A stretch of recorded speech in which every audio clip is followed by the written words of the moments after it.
Welcome to the Blue Collar Baddies podcast. This is episode number 36. This episode is sponsored by Creative Commons, a beautiful co-working space in the Colorado Springs area, made for creatives by creatives. Huge shout out to Chris for accommodating us. I'll put a link in the description if you'd like to go check it out. Today we're here with Martha, and tell me what you do.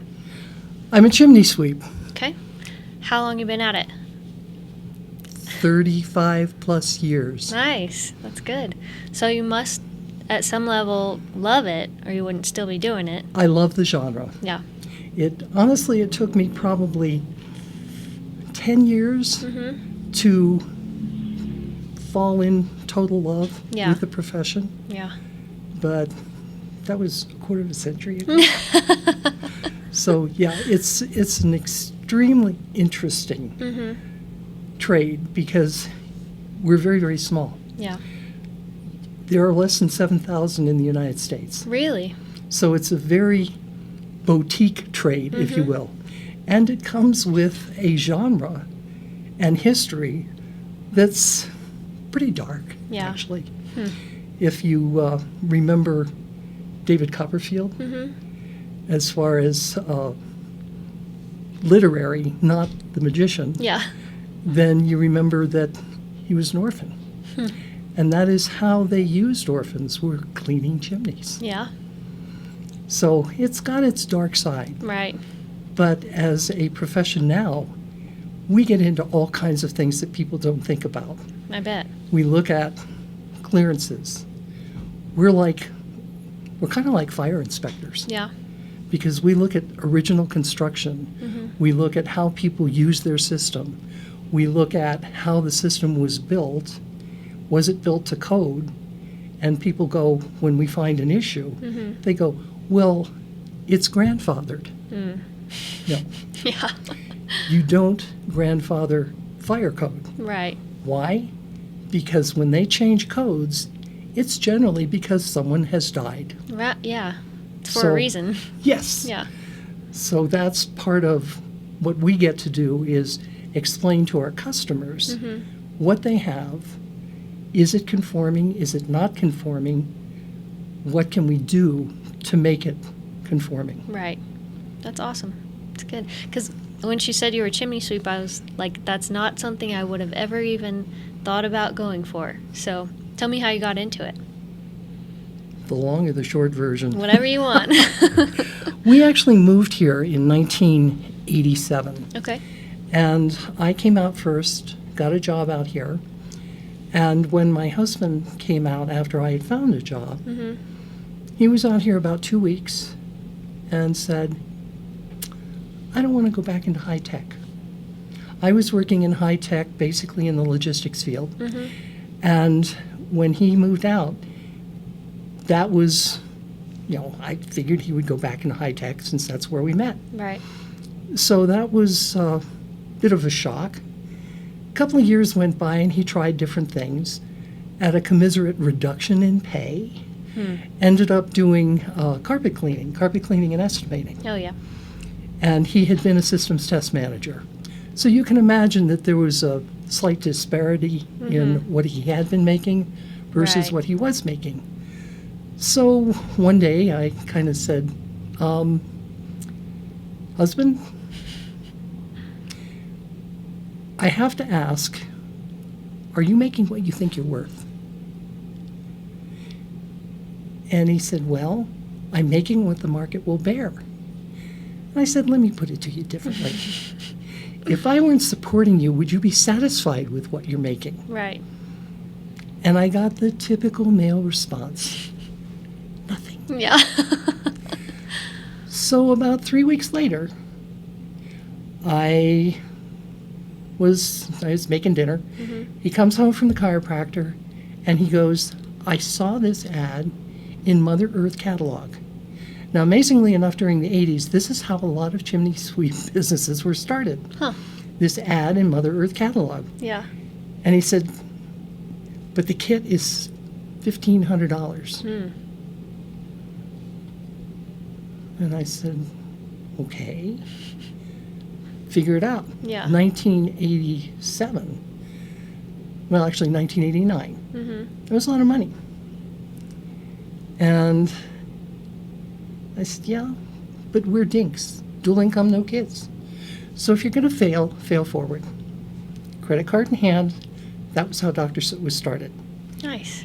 That was the beginning. Because it wasn't the $1,500 for the kit. Right. It was the $34,000 that went along with that for the new vehicle, the new equipment, and all of the accompanying tools Right. that you had to get in order to truly operate. Golly. So, yeah, but That's that's how we wild. started. That's awesome, though.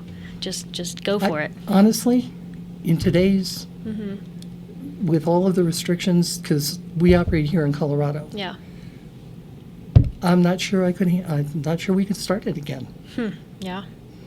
That's wild. But yep, that's how it started.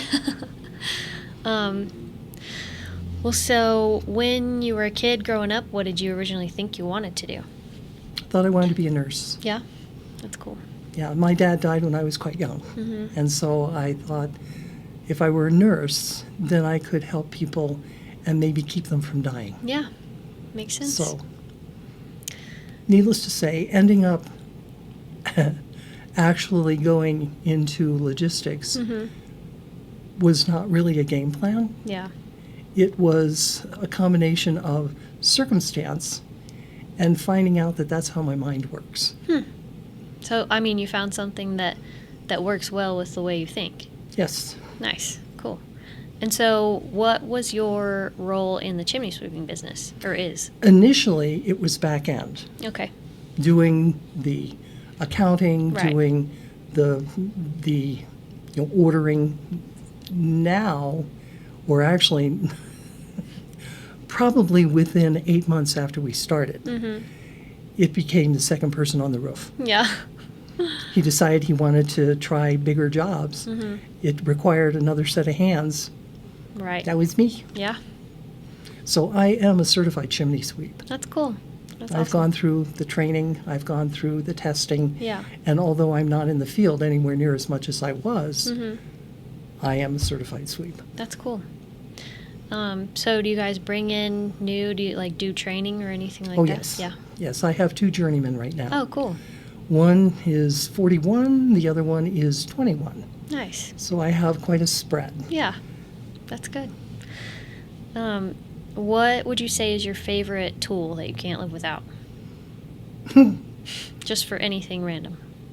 Tweezers. Oh, really? Picking stuff up Yeah. and also using them in crafts because that's part of my off-duty Yeah, fun. for sure. The tweezers. Nice. And have you had any pushback from men being on job sites and working in the industry? Remember when I started? Yeah. Because I basically came into our business full-time in '93. Okay. So the answer to that question is absolutely. Right. But it was not, for me, it wasn't that big a deal. Because all of my career, I have been in non-traditional female roles. Right. I've worked prior to taking over or coming into the business full-time and then having to take it over after my husband had a TBI. I was in the electronics world, and I was in production and inventory control. Okay. I ran a stockroom. I did master scheduling. I did database development. Again, all very non-traditional female roles. Nice. So I was used to it. Right. No big deal. It was, yeah, exactly. No big deal. But I found that I work well with men, Yeah. and I appreciate them. Nice. That's a good, healthy outlook to have because sometimes the friction just goes back and forth and it's just not, not healthy. No, I appreciate the male sense of humor, and of course you worry, or many women will worry about the hard language. Come on. Yeah. Women in locker rooms are as bad or worse. Right. Yeah. So it's just a matter of keeping it civil, learning how to appreciate the male point of view, Right. and being able to communicate effectively the female point of view. And my big thing, my passion in my business is customer service. Nice. Well, that means empathy. For sure. So a lot of folks don't realize customer service is more than just dealing with your external customer, Absolutely. because your customers include your internal customers, which a lot of companies forget, as far as their employees. Right. So if you develop that mindset, that empathetic mindset, it makes a huge difference in the dynamics of the company, I bet. as well as the dynamics outside of the company. Right. That's a very good point, because I feel like a lot of people miss that mark. That is something, the big thing with what we do, because it is amazingly, for a perceived low-tech industry, it is very technical. And because it's very technical, it's very easy to forget how much your customer does not know. Right. Yeah. And that is an every morning exercise for me, Yeah. which is looking in the mirror saying, never forget how much your customer doesn't know. That's good. I also have, and I have tried to make this a part of our culture, which is my customer service philosophy. My customer is always right, but not everybody's my customer. I like that. So, That's pretty good. Have you had any big embarrassing job site stories you want to share? probably the most interesting was a number of years ago, I used to own an air duct cleaning company. Okay. And my husband was doing that work, although, yes, I was in the field on that as well. Yeah. He came home, or he came back to the shop, because he had done a townhouse for an elderly couple and had pulled out of the ducts a pair of bikini panties with little red hearts on them. Oh my. And the lady of the house said, "Well, these aren't mine." Oh And the no. husband looked at her and said, "Well, they're not mine either." That's funny. If you had some advice for young girls coming in that want to do what you're doing, what would you tell her? You won't be bored. Yeah. Even though the basics of a fireplace system are the same, every single system is unique. You can have a fireplace, you can have a back-to-back fireplace, and they will operate differently.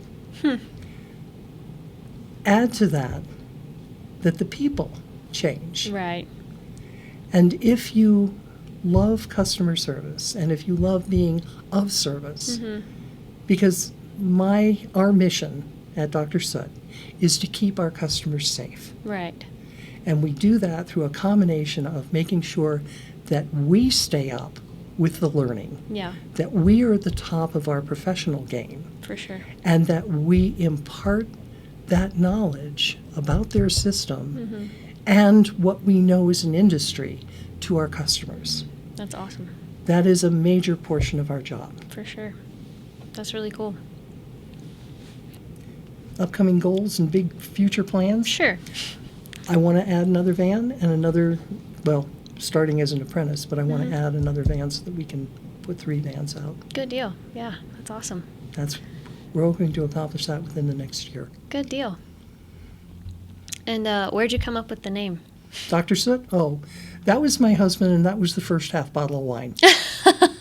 The tagline, "We treat the flu," was the second half of the bottle. That's cute.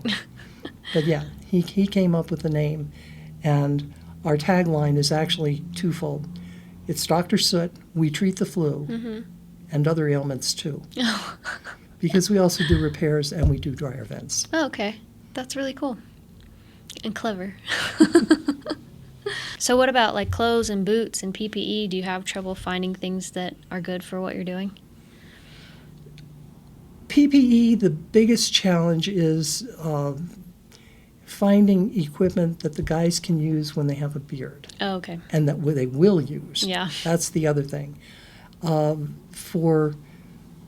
We just have found that cargo pants, and then we do the shirts. Okay.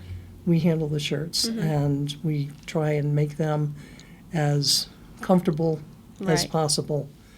And then during the wintertime, we'll often use the next size up shirt and put a long sleeve tee underneath. Oh, yeah.